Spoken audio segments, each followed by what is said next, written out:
కోల్కతా ర్యాలీకి 23 పార్టీలు వెళ్లాయి. కాంగ్రెస్ తో కలిసి నడిచేందుకు ఈ పార్టీలన్నీ దాదాపు సిద్ధమైపోయాయి. కాంగ్రెస్ బీజేపీలకు సమాన దూరంలో ఫెడరల్ ఫ్రంట్ అంటూ కేసీఆర్ హడావుడి చేస్తున్నారు. కానీ ప్రధాన పార్టీలన్నీ కాంగ్రెస్ తో ఇబ్బంది లేదంటున్నాయి. మరి కేసీఆర్ తో నడిచేదెవరు అన్నదే పెద్ద ప్రశ్నగా మారిపోయింది. కేసీఆర్ కోల్కతా వెళ్లి మమతా బెనర్జీతో చర్చలు జరిపారు. చెన్నై వెళ్లి స్టాలిన్తో సంప్రదింపులు చేశారు. అఖిలేష్ యాదవ్ హైదరాబాద్ వచ్చి కేసీఆర్తో మంత్రాలు నడిపారు. వీళ్ళందరి మీద కేసీఆర్ భారీ ఆశలే పెట్టుకున్నారు. కానీ వాళ్ళంతా ఇప్పుడు కాంగ్రెస్తో కలిసి నడవడం ఖాయమని స్పష్టం చేశారు.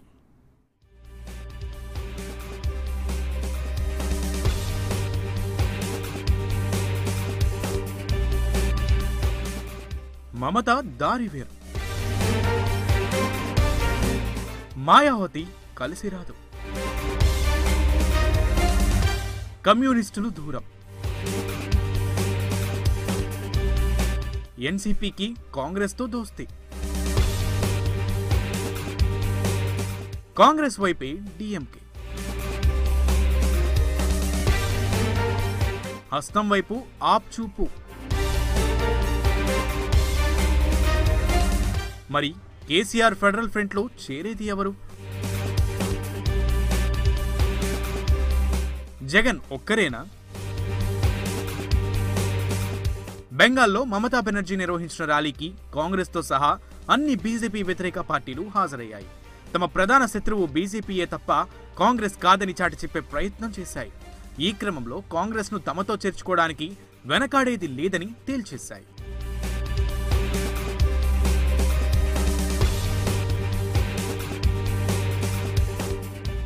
తెలంగాణ సీఎం కేసీఆర్ మాత్రం కాంగ్రెస్ బీజేపీలకు సమాన దూరం అంటున్నారు. ఈ రెండు పార్టీలకు వ్యతిరేకంగా ఫెడరల్ ఫ్రంట్ అంటూ ప్రయత్నాలు సాగిస్తున్నారు. ఆయన గతంలో మమతా బెనర్జీని కలిశారు. అఖిలేష్ యాదవ్తో మంతనాలు జరిపారు. డిఎంకే నేతలతో చర్చలు కూడా జరిపారు.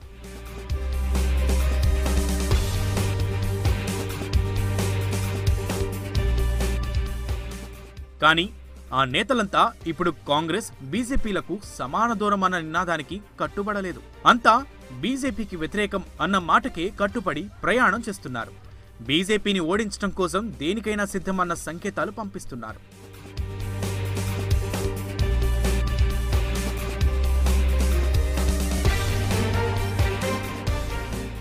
కానీ కేసీఆర్ పరిస్థితి ఇందుకు భిన్నం.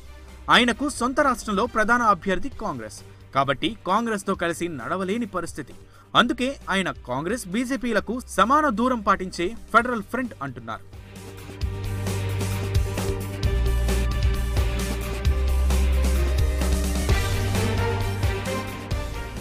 జాతీయ స్థాయిలో కాంగ్రెస్ బీజేపీలకు సమాన దూరం పాటించే పార్టీలేవీ కనిపించడం లేదు. ప్రాంతీయ పార్టీలన్నీ ఏదో ఒక జాతీయ పార్టీ వైపు చేరే పరిస్థితి కనిపిస్తోంది. ఇంతకాలం కాంగ్రెస్ బీజేపీలకు సమాన దూరం అన్న పార్టీలు సైతం ఇప్పుడు బీజేపీని ఓడించాలంటే కాంగ్రెస్ను తమ ఫ్రంట్లో చేర్చుకోక తప్పదని భావిస్తున్నాయి.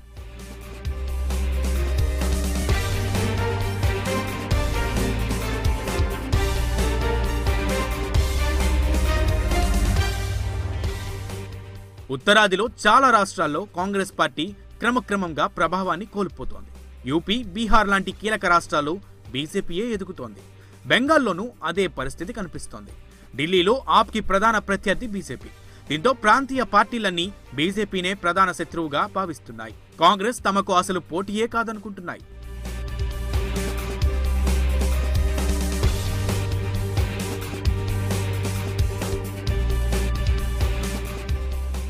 దక్షిణాదిలో కాంగ్రెస్ బలంగా ఉన్న రాష్ట్రం ఒక్క కర్ణాటకయే. అక్కడ కూడా ఆ పార్టీ జనతాదళ్ ఎస్తో కలిసి నడుస్తోంది. కాబట్టి జేడీఎస్ తప్పనిసరిగా కాంగ్రెస్కి మద్దతు పలకాల్సి ఉంటుంది.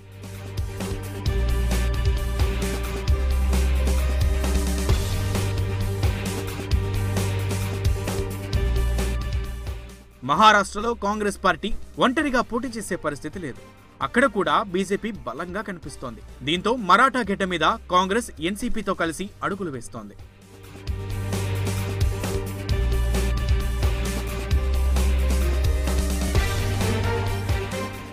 అన్నా డీఎంకేకి తెరు వెనుక బీజేపీతో దోస్తీ ఉందని డీఎంకే నమ్ముతోంది. దీనికి తోడు ఆ పార్టీ గతంలో యూపీఏ ప్రభుత్వంలో భాగస్వామిగా ఉండి కీలక మంత్రి పదవులు దక్కించుకుంది. అందుకే ఆ పార్టీ కాంగ్రెస్తో కలిసి అడుగులు వేస్తోంది.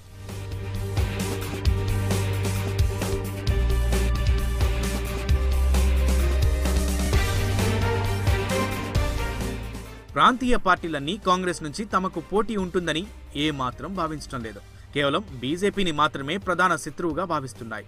దీంతో ఆ పార్టీలు కాంగ్రెస్తో కలిసి నడిచేందుకు అభ్యంతరం వ్యక్తం చేయడం లేదు. ఇది కేసీఆర్కి మింగుడు పడని వ్యవహారంగా మారింది.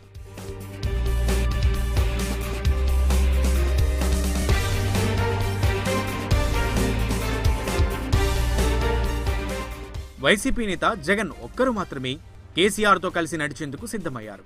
జగన్ తప్ప కేసీఆర్ వైపు చూసే నేతలు ఎవ్వరూ కనిపించడం లేదు.